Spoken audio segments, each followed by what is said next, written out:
নিজ ক্লাবের বছর সেরা খেলোয়াড় নির্বাচিত হলেন আর্জেন্টিনার স্পাইডারম্যান জুলিয়ান আলভারেজ। চলতি বছরে ফ্রি কিক থেকে শুরু করে সব ধরনের জাদুকরী গোল করেছেন জুলিয়ান। একেবারে ঠিক বড় ভাই লিওর মতো দলকে সামনে থেকে নেতৃত্ব দিয়েছেন। কখনো সেন্ট্রাল মিডফিল্ডার, কখনো উইঙ্গার, আবার কখনো অ্যাটাকিং মিডফিল্ডারের রোল প্লে করে প্রমাণ করেছেন তিনি ফুটবলের পরিপূর্ণ প্যাকেজ। নেটিজনরা বলছেন তার এই পারফরম্যান্সের ধারাবাহিকতা বজায় থাকলে আগামী বিশ্বকাপে হবেন মেসির মতো টুর্নামেন্ট সেরা খেলোয়াড়। জুলিয়ান আলভারেজের 2025 সালের পারফরম্যান্সের বাকিটা গল্প থাকছে রিপোর্টে।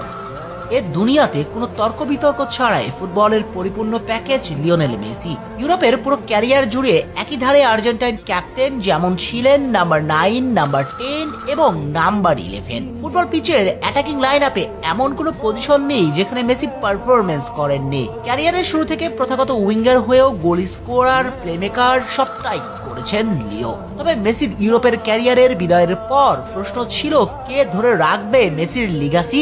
এ প্রশ্নের উত্তরটাই কি দিচ্ছেন না জুলিয়ান আলভারেজ।